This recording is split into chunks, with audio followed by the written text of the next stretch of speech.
Welcome back to Excel 2016, Module 3.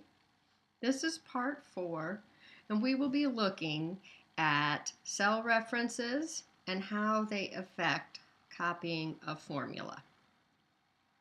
So before we get into our Wingate Excel workbook, let's look at some examples of referencing. Okay, so in class, you will use two forms of referencing, relative and absolute.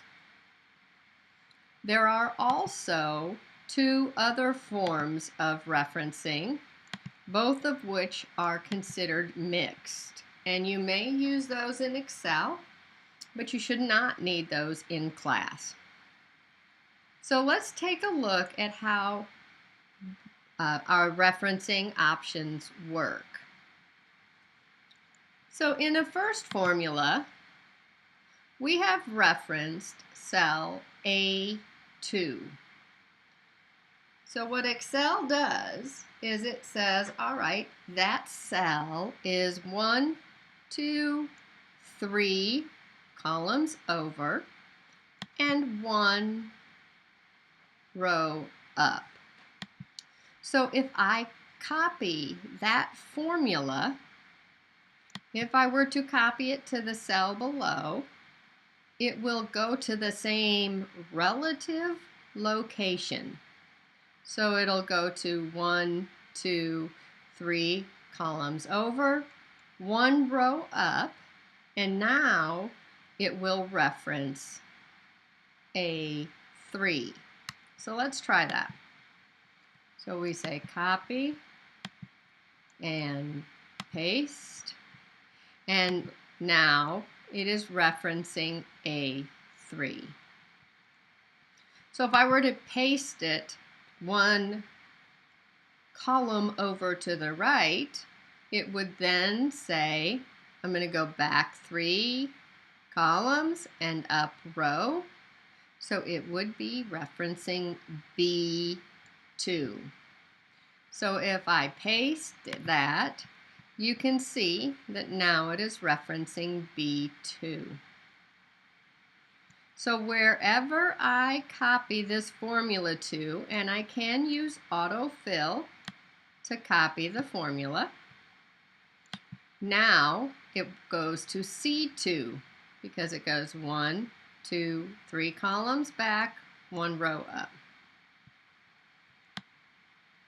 So if I copy these formulas all the way down, you can see that it goes 1, 2, 3 over and 1 up. So at this point, it's referencing A11.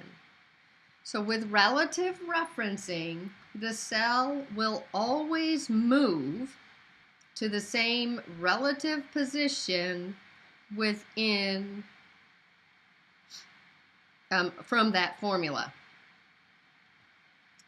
Now with absolute referencing, when we put the dollar signs in front of the column letter and in front of the row number, what that means is the dollar signs tell Excel, do not change what follows this.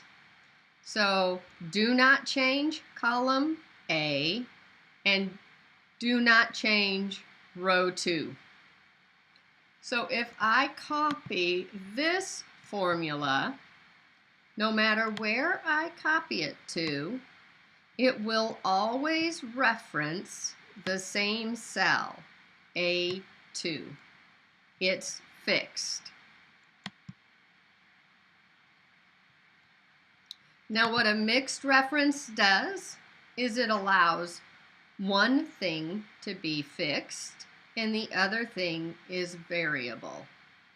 So if I look at this, it says do not change column A, but row 2 is relative. So it's going to go over to A, and then it's going to go up 14 rows to to row 2. So if I copy to another cell in the same row, it still references cell A2 because the A does not change and the row is in the same relative position from these. However, if I copy it down, it will change to A3, A4, A5, because it's always going to look in column A, and it's going to go up 14 rows to 5.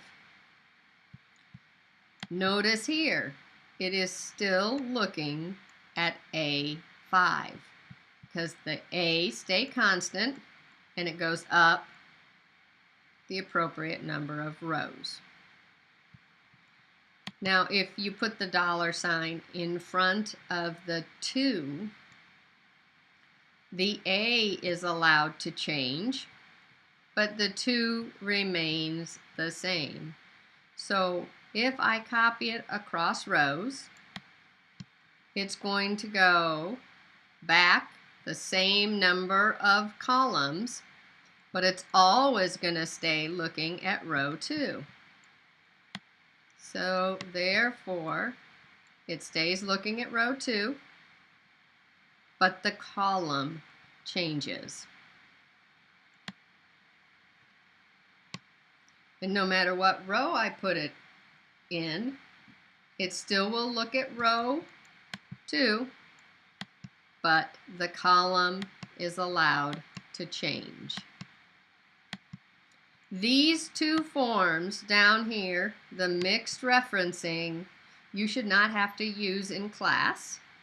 But from now on, any time that we copy a formula to another cell, you have to ask yourself with every single cell reference in that formula, do I want this to be relative so that the cell reference moves? Or do I need it to be absolute so that it always looks at the same cell? So let's go ahead and take a look at our Wingate Farm worksheet. So we started out calculating the emergence, which is 5 days from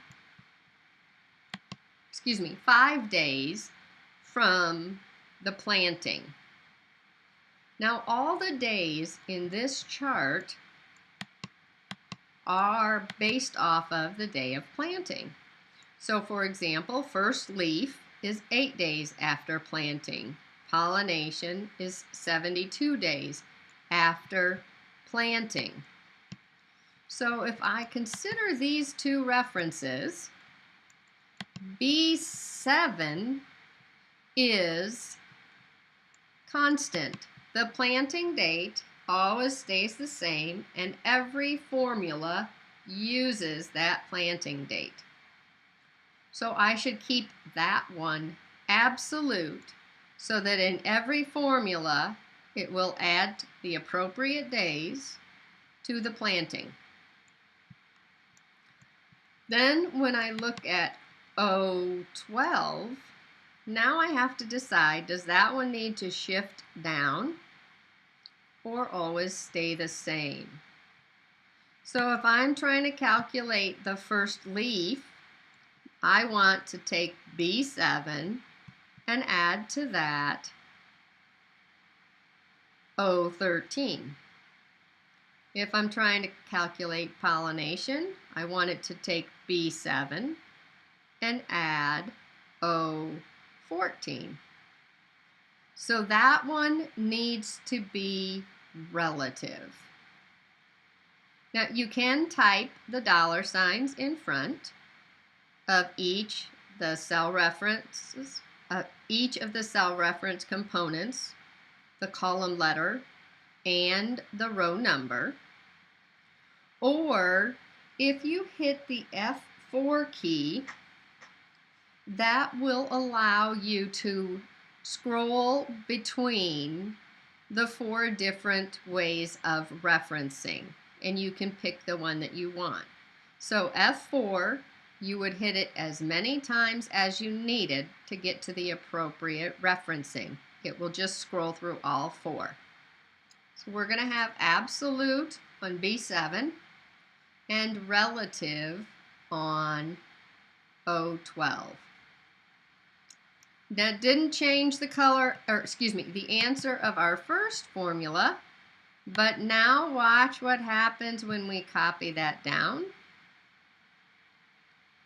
It changes to the appropriate dates based on how long it takes to get to the various stages. You can see that with the absolute there, the answer is 5-3. But watch what happens if I remove that and just copy it to the next one down.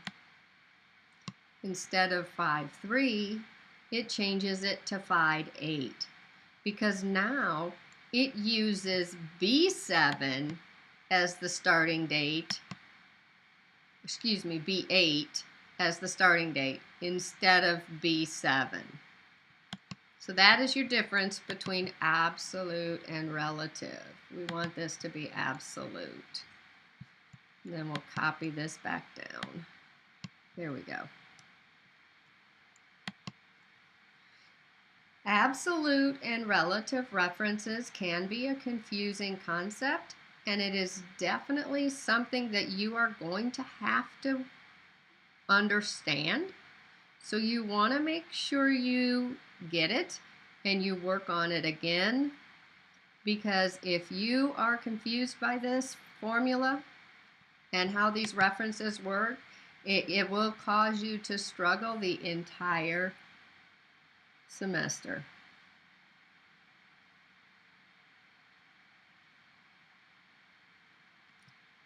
Okay, let's take a look at some of the other formulas. If I go into G4, this formula I calculate using E5,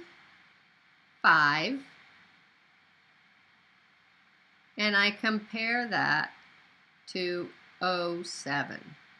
It needs to be the maximum of the daily temperature, the daily low, or the minimum temperature. So what you're going to do is you're going to start out and say equals MAX and open the parentheses. Now this time with the max program or function, we do not have a range of numbers. We have 2 specific numbers. So what you're going to do is you're going to click on the first cell reference of E5, place a comma between the values, and use O7. Now, before I can copy that formula, I have to determine for each day whether I should use absolute referencing or relative referencing. Within this formula, E5 looks at that specific day's temperature. And so when I copy the formula to day 2, I want it to look at the day 2 temperature. And when I copy it to day 3, it needs to look at the day 3 temperature. Therefore, E5 should be relative. It needs to change. O7, on the other hand, is looking at the minimum temperature. The minimum temperature does not change. When I copy it to day 2, that does not mean that the minimum temperature should now be 86. It needs to stay 50, which is in 07. So 07 must be absolute. So we're going to make that an absolute reference.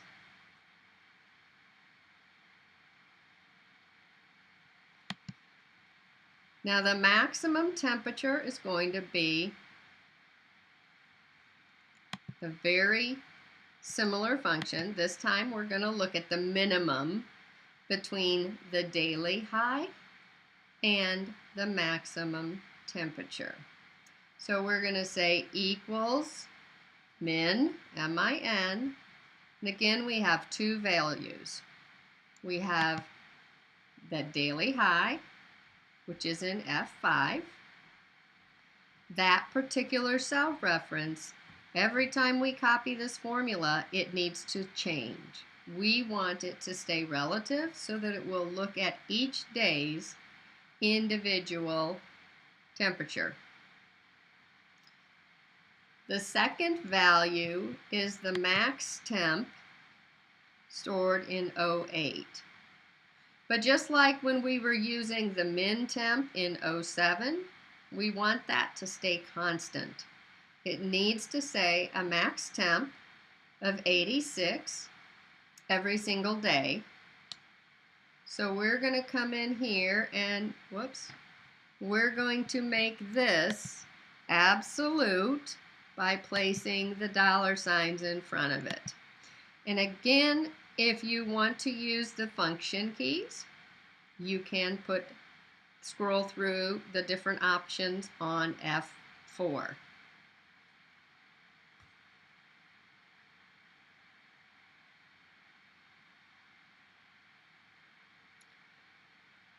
Okay, the next formula is the GDD. What this is going to be, so we're going to add together G5 and H5. The sum of those two will be divided by 2, and then from that we will subtract the value in 06. So with this particular formula, we have to not only be concerned about the referencing for the cells, but we must also be concerned with our order of operations, because we need the addition to take place before the division.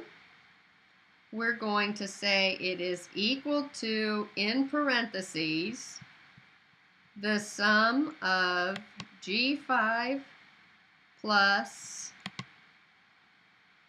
H5.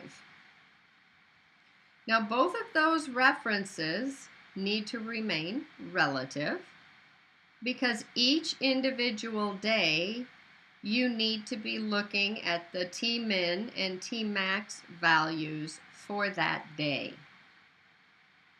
We're going to take that answer and divide by 2, and then we are going to subtract the value in 06. But just like when we were considering the values in 07 and 08, this one needs to stay in the same cell, so we're going to make this absolute.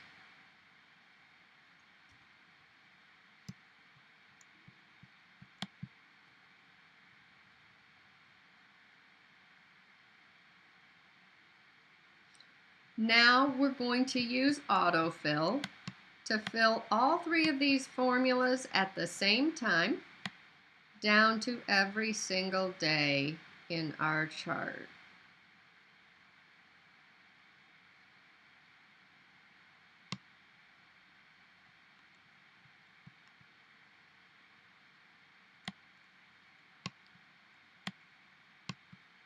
And if you look at any of these formulas, you can see that 07, 08, and 06 remain constant no matter which rows we copied them into. The other cell references change. E5 becomes E10 or E18. Same way with F. And the G and the H moves as well.